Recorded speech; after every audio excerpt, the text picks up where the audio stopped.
ಹೊರಗೆಲ್ಲ ವ್ಯವಹಾರ ಇರಬೇಕು, ಹೊಲ ಇರಬೇಕು, ಮನಿ ಇರಬೇಕು, ವ್ಯವಹಾರ ಇರಬೇಕು. ಮನುಷ್ಯನೊಳಗೆ ಇದು ನಂದಲ್ಲ, ಇದು ದೇವನದು ಅನ್ನೋದು ಇರಬೇಕಷ್ಟೆ. ಅದಕ್ಕೆ ಚಿಚ್ಚಕಂಡಿಯವ್ರು ಅಂತಾರೆ. ಅದಕ್ಕೆ ಎಷ್ಟು ಸುಂದರ ಶಬ್ದ ನಿಮ್ಮ ಊರಿಂದ ನೋಡ್ರಿ. ಅದಕ್ಕೆ ಮನಸ್ಸಿನೊಳಗೆ ದೇವರ ಭಾವ ಇರಬೇಕು, ಇದು ದೇವನದು ಅನ್ನುವುದು ಬರ್ಬೇಕು. ಮತ್ತು ನೀವು ಅನ್ಬೋದು, ಅಲ್ರಿ ಮತ್ತೆ ಎಲ್ಲರಿಗೆ ದೇವನದು ಅಂದ್ರೆ ಮತ್ತೆ ನಂಬದು ಅನ್ನೋದು ಯಾವಾಗ ಅಂತಿರ್ಬೇಕು. ಸಂತೋಷ ಆಕೈತಿ. ಈಗ ನೀವು ಹೊರಗೆ ಹೋಗ್ತೀರಿ, ಬೆಳಿಗ್ಗೆ ಎದ್ದು ಕೂಡಲೇ ಕೈ ಮುಗಿದು ನಮಸ್ಕಾರ ಮಾಡಿ ದೇವ್ರಿಗೆ ಹೇಳ್ಬೇಕು. ಏನು ಅನ್ಬೇಕು ಅಂದ್ರೆ, ಭಗವಂತ ಇದು ನಿಂದು ಅಂತ ಅನ್ಬೇಕು. ದೇವರಿಗೆ ಸಂತೋಷ ಆಕೈತಿ. ಹೊರಗೆ ಬರ್ತೀರಿ, ಹೊರಗೆ ಬಂದು ಕೂಡಲೇ ಸ್ನೇಹಿತರು ಅವರು ಎಲ್ಲರೂ ಏನಪ್ಪ ಎಷ್ಟು ಚಲೋ ಬೆಳೆದಿ ಅಂತಾರೆ. ಇಲ್ಲಪ್ಪ, ನೀ ಟ್ರ್ಯಾಕ್ಟ್ರಿಗೆ ಕಳಿಸಿ ನಮ್ಮ ಹೊಲಕ್ಕೆ ನೀನು ಬಂದು ನನ್ನ ಜೊತೆ ದುಡ್ದು, ಇದು ನಿಂದು ನಂದೇನಲ್ಲ ಅನ್ಬೇಕು. ಅವ್ರಿಗೆ ಸಂತೋಷ ಆಕೈತಿ. ಮನೆಗೆ ಹೋಗ್ಬೇಕು. ಮನೆಗೆ ಹೋದ್ಮೇಲೆ ಮಕ್ಕಳು ಕುಂತಿರ್ತಾವೆ, ಏನೋ ನಂದೇನಿಲ್ಲ, ಎಲ್ಲ ನಿಮ್ದ, ಇದು ನಿಮ್ಮ ಸಲುವಾಗಿ ಅಂತ ಹೇಳ್ತಿರ್ಬೇಕು. ಮಕ್ಕಳಿಗೆ ಸಂತೋಷ ಆಕೈತಿ. ಮನ್ಯಾಗ ಹೆಣ್ಮಕ್ಳಿಗೆ ಹೇಳ್ಬೇಕು, ನಂದೇನೂ ಇಲ್ಲ, ಎಲ್ಲ ನಿಂದಿಂದ ನನ್ನ ಮನೆ ಅಂತ ಅನ್ಬೇಕು. ಅವ್ರಿಗೆ ಸಂತೋಷ ಆಕೈತಿ. ನೀವು ಅನ್ಬೋದು, ಮತ್ತೆ ಎಲ್ಲ ಮಂದಿದ ಹೇಳಿದ್ರಿ, ನಮ್ಮದು ಯಾವಾಗ ಅನ್ನೋದು? ನಮ್ಮದು ಯಾವಾಗ ಅನ್ನೋದು ಅಂದ್ರೆ, ಎಲ್ಲರಿಗೆ ಹೇಳ್ಬೇಕ, ರಾತ್ರಿ ಕದ ಹಾಕೋಬೇಕು, ಲೈಟ್ ತೆಗೆದು ಚಾದಾರ ಹಚ್ಕೊಂಡು ಗಪ್ಪನ ಹೇಳುವಾಗ ನಂದಂದು ಗಪ್ಪನ ಮಕ್ಕೊಂಡ್ಬಿಡ್ಬೇಕಷ್ಟೆ. ಲಾಸ್ಟಿಗೆ ನಂಬುದು ಅನ್ನೋದಷ್ಟೆ. ಇರುವುದು ನಂಬುದಲ್ಲ, ಇದೆಲ್ಲವೂ ದೇವನದು ಅನ್ನುವ ಭಾವ ಬರಬೇಕಷ್ಟೆ. ಇದು ಒಳಗಿತ್ತು ಅಂದ್ರೆ ಅವರಿಗೆ ಚಿಚ್ಚಕಂಡಿಯವ್ರು ಅಂತಾರೆ. ನಂದು ಅನ್ನೋದಿಲ್ಲ, ದುಃಖ ಆಗಿದ್ದು ನಂದು ಅನ್ನೋದು ಬಂದಿದ್ದಕ್ಕೆ ಮನುಷ್ಯಗೆ ದುಃಖ ಆಗೈತಿ. ಹುಡುಗ ಏನಾಯ್ತು ಅಂದ್ರೆ, ತಾಯಿಯ ಗರ್ಭದಿಂದ ಭೂಮಿ ಮೇಲೆ ಬಂತಲ್ಲ, ಮೊದಲು ಪಾಟಿ ಹೆಂಗಿತ್ತು, ಮನುಷ್ಯನ ಮಗುವಿನ ಮನಸ್ಸು ಹೆಂಗಿತ್ತು ಅಂದ್ರೆ ಸ್ವಚ್ಛ ಪಾಟಿ ಇದ್ದಂಗಿತ್ತು. ಮನಸ್ಸು ಸ್ವಚ್ಛ ಪಾಟಿ ಇದ್ದಂಗಿತ್ತು. ಆ ಸ್ವಚ್ಛ ಪಾಟಿ ಮೇಲೆ ಅ ಅಂತ ಬರೀತು, ಆ ಅಂತ ಬರೀತು, ಅವು ಅಂತ ಬರೀತು, ಅಪ್ಪ ಅಂತ ಬರೀತು, ಅಣ್ಣಂತ ಬರೀತು, ತಮ್ಮ ಅಂತ ಬರೀತು, ಗಂಡಂತ ಬರೀತು, ಹೆಂಡತಂತ ಬರೀತು, ಹೊಲ ಅಂತ ಬರೀತು, ಮನಿ ಅಂತ ಬರೀತು, ಕೊನೆಗೆ ನಂದು ಅಂತ ಬರೀತು. ಅಲ್ಲೇ ದುಃಖ ಶುರು ಆಯ್ತು ನೋಡು ಮನುಷ್ಯ. ಇಲ್ಲಿ ಮಟ್ಟ ಏನು ಸಮಸ್ಯೆ ಇರಲಿಲ್ಲ. ಯಾವಾಗ ಮನಸ್ಸಿನೊಳಗೆ ನಂದು ಅನ್ನುವ ಭಾವ ಬಂತು, ಯುದ್ಧ ಶುರು. ನೀವು ಮಹಾಭಾರತದ ಯುದ್ಧ, ಧರ್ಮಕ್ಷೇತ್ರ ಕುರುಕ್ಷೇತ್ರ ಆಗಿದ್ದು ನಂದು ನಿಂದು ಅನ್ನುವ ಭೇದದಿಂದ ಬಂದಿದ್ದಕ್ಕೆ ಯುದ್ಧ ಆಗಿತ್ತು. ಅಣ್ಣತಮ್ಮಗಳಿಗೆ ಮನ್ಯಾಗ ಜಗಳ ಶುರು ಆಗಿದ್ದು, ಇದು ನಿಂದು ಇದು ನಂದು ಅಂದಿದ್ದಕ್ಕನ ಜಗಳ ಶುರು ಆಗಿತ್ತು. ಮತ್ತು ನೀವು ಅನ್ಬೋದು, ಏನ ಎಲ್ಲ ಮಂದಿದ ಅನ್ಕೊಂತ ಹೋಗ್ಬೇಕನ್ರಿ ಅಂತ. Say but don't feel it. Don't feel it ಹೇಳಬೇಕು. ಹೊರಗ ವ್ಯವಹಾರದೊಳಗ ಇದು ಎಲ್ಲ ಇರಬೇಕು. ಪೇಪರಿನೊಳಗೆ ನಿನ್ನ ಹೆಸರಿರಬೇಕು, ಆದ್ರೆ ಮನಸ್ಸಿನೊಳಗೆ ಭಗವಂತನ ಉಸಿರಿರಬೇಕು. ಇದು ಕಲಿಯುವುದಷ್ಟ ಇಲ್ಲಿರುವುದು. ಹೊರಗೆಲ್ಲ ವಸ್ತುಗಳು ಬಳಸ್ತಿರ್ಬೇಕು, ಮನಿ ಬಿಡುವಂಗಿಲ್ಲ, ಹೊಲ ಬಿಡುವಂಗಿಲ್ಲ. ಎಲ್ಲಾನು ಈ ವ್ಯವಹಾರ ಇರಬೇಕು, ಹೊಲ ಇರಬೇಕು, ಮನಿ ಇರಬೇಕು, ಸಂಸಾರ ಇರಬೇಕು. ಹೊರಗೆ ವಸ್ತುಗಳ ಬಳಕಿರಬೇಕು, ಒಳಗ ದೇವನದು ಶಿವನದು ಅನ್ನುವ ಬೆಳಕಿರಬೇಕು. ಅವ ಸತ್ಸಂಗಿ, ಅವ ಅಧ್ಯಾತ್ಮಿ ಅಷ್ಟೆ.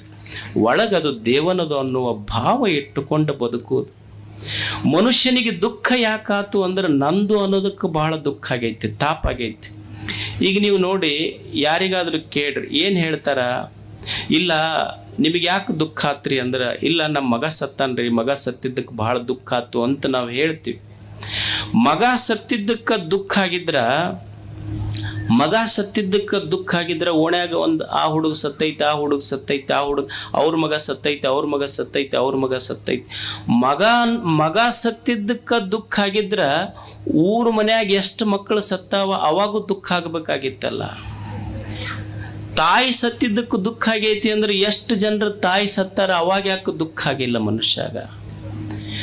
ತಾಯಿ ಸತ್ತಿದ್ದಕ್ಕೂ ದುಃಖ ಆಗೋದಿಲ್ಲ, ಮಗ ಸತ್ತಿದ್ದಕ್ಕೂ ದುಃಖ ಆಗೋದಿಲ್ಲ. ಯಾವಾಗ ನಂದು ಅನ್ನೋದು ಸಾಯ್ತೈತಲ್ಲ ಅವಾಗ ದುಃಖ ಆಗುತ್ತೆ ಮನುಷ್ಯನಿಗೆ. ಅದಕ್ಕೆ ಕಲಿಯುವುದೇನು ಅಂದ್ರೆ, ಇಲ್ಲಿ ನನ್ನದನ್ನುವುದು ಯಾವುದೂ ಇಲ್ಲ ಅಷ್ಟೆ. ಸುಮ್ಮನೆ ಯು ಜಸ್ಟ್ ಸೇ, ವ್ಯಾವಹಾರಿಕವಾಗಿ we have to say, but we should never feel it ಅಷ್ಟೆ. ವ್ಯಾವಹಾರಕ್ಕೆ ಇದನ್ನೆಲ್ಲ ಹೇಳ್ತಿರ್ಬೇಕು, ಒಳಗೆ ಗೊತ್ತಿರಬೇಕು. ಇದೆಲ್ಲ ದೇವನ ತುಣುಕ, ಇದೆಲ್ಲ ಚಿಚ್ಚಕಂಡಿ. ನೆನಪುಳಿತೈತಲ್ಲ ನಿಮಗಷ್ಟೆ. ಚಿಚ್ಚಕಂಡಿ ಅಂದ್ರೆ ದೇವ ನೀಡಿದ ಪ್ರಸಾದ ಅಂತ ಬದುಕುವುದಷ್ಟೆ. ಯಾರ್ದಿದೆ ಹೇಳಿ, ಯಾವುದಿದೆ ಹೇಳಿ, ಯಾವುದು ನಮ್ಮ ಹಿಂದೆ ಬರ್ತದೆ ಹೇಳಿ? ನಾವು ಎಷ್ಟು ಕಷ್ಟಪಟ್ಟು ಗಳಿಸಿಟ್ರು ಸಹಿತ ಒಂದು ದಿವಸ ಇದನ್ನು ಹೋಗುದ. ಯಾರು ಮಾಡಿದ್ದು ಉಳಿದಿಲ್ಲ. ನಾವು ಒಂದು ಕಾರ್ಯಕ್ರಮ ಮಾಡ್ತೀವಿ, ಮಾಡಿ ಒಂದು ದೊಡ್ಡ ಬಿಲ್ಡಿಂಗ್ ಕಟ್ಟಿಸಿ ಇವರಿಂದ ಶಿಲಾನ್ಯಾಸ ಅಂತ ಹೇಳ್ತೀವಿ. ಅಲ್ಲ, ಶಿಲಾಶಾಸನ ಬರೆದವರು ಹೋಗ್ಯಾರ, ಶಿಲಾನ್ಯಾಸಗಳು ಉಳಿತಾವ ನೀ ಜಗತ್ತಿನೊಳಗೆ? ಏನೂ ಉಳಿಯುವುದಿಲ್ಲ. ಸುಮ್ಮನೆ ಭ್ರಮ ಇರ್ತೈತೆ ಅಷ್ಟ. ನಮಗಿದು ಎಲ್ಲ ಖಾಯಂ ಮಾಡಬೇಕು ಅಂತ ಮಾಡಬೇಕು, ಆದ್ರೆ ತಲೆಯಾಗಿ ಇದನ್ನು ಖಾಯಮ ಮಾಡ್ಬೇಕು ಅನ್ನೋದು ತಲೆಯಾಗಿ ಬರಬಾರ್ದಷ್ಟು. ಯಾವ್ದು ಉಳಿತೈತಿ ಇಲ್ಲಿ? ಒಬ್ಬ ಮುದುಕ ಭಾಳ ಕಷ್ಟಪಟ್ಟು ಆಸ್ತಿ ಮಾಡಿದ್ದ, ಭಾಳ ಕಷ್ಟಪಟ್ಟು ಆಸ್ತಿ ಮಾಡಿತ್ತು ಮುದುಕ. ಮಾಡಿ ಒಂದು ದಿವಸ ಹೋಗೋದು ಬಂತು ಅದಕ್ಕೆ. ಅಂದ್ರೆ ಪೂರ he was on death bed, literally he was on death bed. ಸಾವಿನ ಹಾಸಿಗೆ ಮೇಲೆ ಮಕ್ಕೊಂಡಿತ್ತು ಮುದುಕ್. ಮಕ್ಕೊಂಡು ಮಾತು ಕಟ್ಟದು ಅದಕ್ಕೆ. ಅವಾಗೇನು ಜೋಪಾನ ಮಾಡಕ್ಕೆ ಬಂದವರೆಲ್ಲ ಆ ಮುದುಕ್ ಏನು ಮಾಡ್ತಿತ್ತು ಅಂದ್ರೆ ಹಿಂಗೆ ಕೈ ಮಾಡಿ ತೋರಿಸ್ತಿತ್ತು. ಅವು ಮಕ್ಕಳಿಗೆ ಏನು ಅನ್ನಿಸ್ತು, ನಮ್ಮ ಅಪ್ಪ ಹಿಂಗೆ ಕೈ ಮಾಡಿ ತೋರಿಸ್ತಾನೆ, ಎಲ್ಲ ಗಂಟಿಟ್ಟಾನ. ಉಸಿರು ಬಂದ್ರೆ ಮಕ್ಕಳು 4 ಮಂದಿ. ಅವ್ರಂದ್ರು ನಮ್ಮ ಅಪ್ಪ ಹಿಂಗೇನೋ ಕೈ ಮಾಡಿ ತೋರ್ಸಕತ್ತಾನಲ್ಲ, ಏನಿಟ್ಟಾನ? ಕೇಳಿದ್ರಿ ಅಪ್ಪ ಏನಿಟ್ಟಿ? ಅದಕ್ಕೆ ಮಾತು ಬರಲಿಲ್ಲ, ಬರೀ ಕೈ ಮಾಡಿ ತೋರಿಸ್ತಿತ್ತು. ಡಾಕ್ಟ್ರಿಗೆ ಕರ್ಕೊಂಬಂದ್ರು. ಡಾಕ್ಟ್ರ್ ಅಂದ, ಇಲ್ಲ ಮಾತು ಬರಲ್ಲ ನಿಮ್ಮ ಅಪ್ಪಗ. ಸರ್ ಏನಾರ ಮಾಡ್ರಿ, ಕೈ ಮಾಡಿ ತೋರ್ಸಕತ್ತಾನ, ಅವಾಗ ಎಲ್ಲಿ ಗಂಟಿಟ್ಟಾನಂತ ಹೇಳಿ ಹೋದ್ರೆ ಹೋಗಲ್ಲ. ನೋಡಪ್ಪ ಇದು ಭಾಳ ಅಂದ್ರೆ 1 ಇಂಜೆಕ್ಷನ್ ಮಾಡ್ಬೋದು, 5 ಲಕ್ಷ ರೂಪಾಯಿಗೆ 1 ಇಂಜೆಕ್ಷನ್, ಒಂದು 3-4 ಸೆಕೆಂಡ್ ಮಾತಾಡ್ಬೋದು. ಸರ್ ಅಷ್ಟ ಬೇಕಾಗೈತೆ ನಮಗೂ. ಅದು ತೋರ್ಸಿ ಹೋದ್ರೆ ಹೋಗಲ್ಲ, ಕೈ ಮಾಡಕತ್ತಾನಲ್ಲ ತೋರ್ಸಿ ಹೋಗಲ್ಲಕ್ಕ. ಅವರು ಡಾಕ್ಟ್ರ್ 5 ಲಕ್ಷ ಮೊದಲ ಇಸ್ಕೊಂಡ್ರು, ಇಂಜೆಕ್ಷನ್ ಮಾಡಿದ್ರು, ಮಾತು ಬಂತು. ಇದು ಹಿಂಗೆ ಕೈ ಮಾಡಿ ತೋರಿಸ್ತಿತ್ತಲ್ಲ, ಅಲ್ಲಿ ಗಂಟೈತೆ ಅಂತ ಹೇಳಿಲ್ಲ, ಕೋಡಿಗಳ ಎಮ್ಮಿಕರ ಕಸಬರಿಗೆ ತಿನ್ನಕತ್ತೈತಿ, ಹೊಡೀರಿ ಅಂದ ಹೋಗೇ ಬಿಟ್ಟವ. ಅವನು ಹೋತು, ಎಲ್ಲಾನು ಹೋತಷ್ಟ. ಕೊನೆಗೆ ಬಂದಿದ್ದೇನು ಹೇಳಿ ಮನುಷ್ಯನಿಗೆ? 5 ಲಕ್ಷನೂ ಹೋತು, ಮತ್ ಎಲ್ಲಾನು ಹೋತಷ್ಟೆ. ಅಂದ್ರೆ ಕೊನೆಗೆ ಬರುವುದೇನು? ನಿನ್ನ ಸಾವಿನ ಕಾಲದೊಳಗೆ ನಿನ್ನ ಜೊತೆಗೆ ಬರುವುದು. ಈಗ ನೀವು ಅಮೇರಿಕಕ್ಕೆ ಹೋದ್ರೆ ಏನೂ ಉಳಿಯುವುದಿಲ್ಲ, ಸುಮ್ಮನೆ ಭ್ರಮ ಇರ್ತೈತೆ ಅಷ್ಟ. ನಮಗಿದು ಎಲ್ಲ ಖಾಯಂ ಮಾಡಬೇಕು ಅಂತ ಮಾಡಬೇಕು, ಆದ್ರೆ ತಲೆಯಾಗಿ ಇದನ್ನು ಖಾಯಮ ಮಾಡ್ಬೇಕು ಅನ್ನೋದು ತಲೆಯಾಗಿ ಬರಬಾರ್ದಷ್ಟು. ಯಾವ್ದು ಉಳಿತೈತಿ ಇಲ್ಲಿ? ಒಬ್ಬ ಮುದುಕ ಭಾಳ ಕಷ್ಟಪಟ್ಟು ಆಸ್ತಿ ಮಾಡಿದ್ದ, ಭಾಳ ಕಷ್ಟಪಟ್ಟು ಆಸ್ತಿ ಮಾಡಿತ್ತು ಮುದುಕ. ಮಾಡಿ ಒಂದು ದಿವಸ ಹೋಗೋದು ಬಂತು ಅದಕ್ಕೆ. ಅಂದ್ರೆ ಪೂರ he was on death bed, literally he was on death bed. ಸಾವಿನ ಹಾಸಿಗೆ ಮೇಲೆ ಮಕ್ಕೊಂಡಿತ್ತು ಮುದುಕ್. ಮಕ್ಕೊಂಡು ಮಾತು ಕಟ್ಟದು ಅದಕ್ಕೆ. ಅವಾಗೇನು ಜೋಪಾನ ಮಾಡಕ್ಕೆ ಬಂದವರೆಲ್ಲ ಆ ಮುದುಕ್ ಏನು ಮಾಡ್ತಿತ್ತು ಅಂದ್ರೆ ಹಿಂಗೆ ಕೈ ಮಾಡಿ ತೋರಿಸ್ತಿತ್ತು. ಅವು ಮಕ್ಕಳಿಗೆ ಏನು ಅನ್ನಿಸ್ತು, ನಮ್ಮ ಅಪ್ಪ ಹಿಂಗೆ ಕೈ ಮಾಡಿ ತೋರಿಸ್ತಾನೆ, ಎಲ್ಲ ಗಂಟಿಟ್ಟಾನ. ಉಸಿರು ಬಂದ್ರೆ ಮಕ್ಕಳು 4 ಮಂದಿ. ಅವ್ರಂದ್ರು ನಮ್ಮ ಅಪ್ಪ ಹಿಂಗೇನೋ ಕೈ ಮಾಡಿ ತೋರ್ಸಕತ್ತಾನಲ್ಲ, ಏನಿಟ್ಟಾನ? ಕೇಳಿದ್ರಿ ಅಪ್ಪ ಏನಿಟ್ಟಿ? ಅದಕ್ಕೆ ಮಾತು ಬರಲಿಲ್ಲ, ಬರೀ ಕೈ ಮಾಡಿ ತೋರಿಸ್ತಿತ್ತು. ಡಾಕ್ಟ್ರಿಗೆ ಕರ್ಕೊಂಬಂದ್ರು. ಡಾಕ್ಟ್ರ್ ಅಂದ, ಇಲ್ಲ ಮಾತು ಬರಲ್ಲ ನಿಮ್ಮ ಅಪ್ಪಗ. ಸರ್ ಏನಾರ ಮಾಡ್ರಿ, ಕೈ ಮಾಡಿ ತೋರ್ಸಕತ್ತಾನ, ಅವಾಗ ಎಲ್ಲಿ ಗಂಟಿಟ್ಟಾನಂತ ಹೇಳಿ ಹೋದ್ರೆ ಹೋಗಲ್ಲ. ನೋಡಪ್ಪ ಇದು ಭಾಳ ಅಂದ್ರೆ 1 ಇಂಜೆಕ್ಷನ್ ಮಾಡ್ಬೋದು, 5 ಲಕ್ಷ ರೂಪಾಯಿಗೆ 1 ಇಂಜೆಕ್ಷನ್, ಒಂದು 3-4 ಸೆಕೆಂಡ್ ಮಾತಾಡ್ಬೋದು. ಸರ್ ಅಷ್ಟ ಬೇಕಾಗೈತೆ ನಮಗೂ. ಅದು ತೋರ್ಸಿ ಹೋದ್ರೆ ಹೋಗಲ್ಲ, ಕೈ ಮಾಡಕತ್ತಾನಲ್ಲ ತೋರ್ಸಿ ಹೋಗಲ್ಲಕ್ಕ. ಅವರು ಡಾಕ್ಟ್ರ್ 5 ಲಕ್ಷ ಮೊದಲ ಇಸ್ಕೊಂಡ್ರು, ಇಂಜೆಕ್ಷನ್ ಮಾಡಿದ್ರು, ಮಾತು ಬಂತು. ಇದು ಹಿಂಗೆ ಕೈ ಮಾಡಿ ತೋರಿಸ್ತಿತ್ತಲ್ಲ, ಅಲ್ಲಿ ಗಂಟೈತೆ ಅಂತ ಹೇಳಿಲ್ಲ, ಕೋಡಿಗಳ ಎಮ್ಮಿಕರ ಕಸಬರಿಗೆ ತಿನ್ನಕತ್ತೈತಿ, ಹೊಡೀರಿ ಅಂದ ಹೋಗೇ ಬಿಟ್ಟವ. ಅವನು ಹೋತು, ಎಲ್ಲಾನು ಹೋತಷ್ಟ. ಕೊನೆಗೆ ಬಂದಿದ್ದೇನು ಹೇಳಿ ಮನುಷ್ಯನಿಗೆ? 5 ಲಕ್ಷನೂ ಹೋತು, ಮತ್ ಎಲ್ಲಾನು ಹೋತಷ್ಟೆ. ಅಂದ್ರೆ ಕೊನೆಗೆ ಬರುವುದೇನು? ನಿನ್ನ ಸಾವಿನ ಕಾಲದೊಳಗೆ ನಿನ್ನ ಜೊತೆಗೆ ಬರುವುದು. ಈಗ ನೀವು ಅಮೇರಿಕಕ್ಕೆ ಹೋದ್ರೆ ಡಾಲರ್ ನಡಿತೈತಿ, ಯುರೋಪಿಗೆ ಹೋದ್ರೆ ಪೌಂಡ್ ನಡಿತೈತಿ, ನೀವು ದುಬೈಗೆ ಹೋದ್ರೆ ದಿರಮ್ ನಡಿತೈತಿ. ಈ ಜಗತ್ತು ಬಿಟ್ಟು ಮ್ಯಾಲ ಹೊಂಟ್ರಿ ಅಂದ್ರೆ ಅಲ್ಲಿ ಯಾವ ನಾಣ್ಯ ನಡಿತೈತಿ ಹೇಳಿ? ಡಾಲರ್ ಕೊಡ್ತೀವ್ರಿ, ಸ್ವರ್ಗಕ್ಕೆ ಕರ್ಕೊಂಡು ಹೋಗ್ರಿ ಅಂದ್ರೆ ನಡಿತೈತೇನು? ಪೌಂಡ್ ಕೊಡ್ತೀವಿ ಅಂದ್ರೆ ನಡೆಯುವುದಿಲ್ಲ, ಧೀರಮ್ ಕೊಡ್ತೀವಿ ಅಂದ್ರೆ ನಡೆಯುವುದಿಲ್ಲ. ಈ ಲೋಕವನ್ನು ಬಿಟ್ಟು ನಾವು ಮ್ಯಾಲ ಹೋಗುವಾಗ ಯಾವ ನಾಣ್ಯವೂ ಬರುವುದಿಲ್ಲ. ಬರುವ ಒಂದೇ ನಾಣ್ಯ ಅಂದ್ರೆ ನಿಮ್ಮ ಪುಣ್ಯದ ನಾಣ್ಯ ಮಾತ್ರ ಅಲ್ಲಿ ಚೆಲ್ಲಿತೈತೆ ಅಷ್ಟೇ, ಉಳಿದ ನಾಣ್ಯಗಳ ನಡೆಯುವುದಿಲ್ಲ. ಅದಕ್ಕೆ ಇದನ್ನು ಅನುಭವಿಸಿ ಹೋಗುವುದಿಲ್ಲ, ನಂದಲ್ಲ, ಇದೆಲ್ಲ ದೇವನದು ಅನ್ನುವಂಥ ಪ್ರಾಸಾದಿಕ ಭಾವದಿಂದ ಮನುಷ್ಯ ಬದುಕುವುದಿಲ್ಲ. ಅನ್ಲಿಲ್ಲ ಬಸವಣ್ಣವರು. ಮೇರು ಗಿರಿಗಳೆಲ್ಲವೂ ಪ್ರಮಥರೊಡವೆ, ರಜತ ಗಿರಿಗಳೆಲ್ಲವೂ ಪುರಾತನರೊಡವೆ, ಚತುರ್ದಶ ಭುವನಗಳೆಲ್ಲವೂ ಲಿಂಗದೊಡವೆ, ಪೃಥ್ವಿ ಎಂಬುದು ಕರ್ತಾರನ ಕಮ್ಮಟ, ಅಚ್ಚಿನ ಮಳೆ ಬಾಣಸದ ಮನೆ, ತನುಮನ ಧನಗಳೆಲ್ಲವೂ ನಮ್ಮ ಗುಹೇಶ್ವರ ಲಿಂಗದ ಸೊಮ್ಮು, ನೀನೇನು ಕೊಟ್ಟು ಭಕ್ತನಾದ ಹೇಳ ಬಸವಣ್ಣ.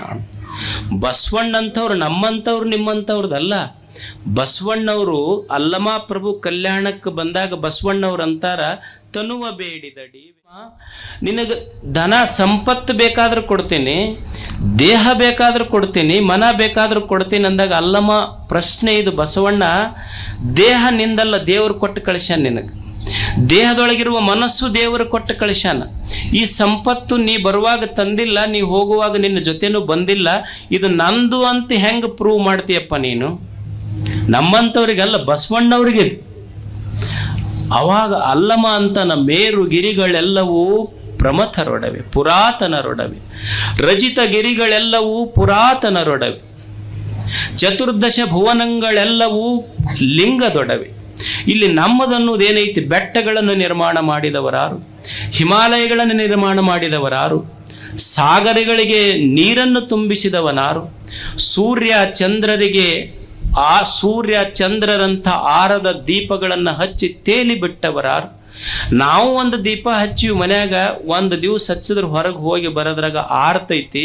ಇಲ್ಲೊಬ್ಬ ಒಂದಿಷ್ಟು ದೀಪ ಹಚ್ಚಾನ, ಸೂರ್ಯ ಚಂದ್ರರನ್ನುವ ದೀಪ ಹಚ್ಚಾನ, ಇನ್ನೂ ಆರಿಲ್ಲ. ಅವ ಹಚ್ಚಿದ ದೀಪ ಎಲ್ಲಿ? ನಾವು ಹಚ್ಚಿದ ದೀಪಗಳಲ್ಲಿ.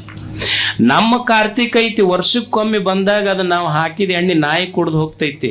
ನಮ್ಮ ಕಾರ್ತಿಕ್ ವರ್ಷಕ್ಕೊಮ್ಮರ್ತೈತಿ, ಆದ್ರೆ ಅವ ಎಲ್ಲ ಜನರ ಕಣ್ಣೊಳಗ ಬೆಳಕು ತುಂಬಿ ಜಗತ್ತು ನಡೆಸ್ಯಾನಲ್ಲ, ಅವನು ನಿತ್ಯ ಕಾರ್ತಿಕೋತ್ಸವ. ನಮ್ಮದು ಯಾವ ಕಾರ್ತಿಕೋತ್ಸವ? ಅವ ಬೆಳಕು ತುಂಬಿದವರಾರು, ಸಾಗರಗಳಿಗೆ ನೀರು ತುಂಬಿದವನಾರು. ಇದೆಲ್ಲವೂ ದೇವನದು ಅನ್ನುವುದು ಅಲ್ಲಮನ ಮಾತಿದು. ಮೇರು ಗಿರಿಗಳೆಲ್ಲವೂ ಪ್ರಮಥರೊಡವೆ, ರಜತ ಗಿರಿಗಳೆಲ್ಲವೂ ಪುರಾತನರೊಡವೆ.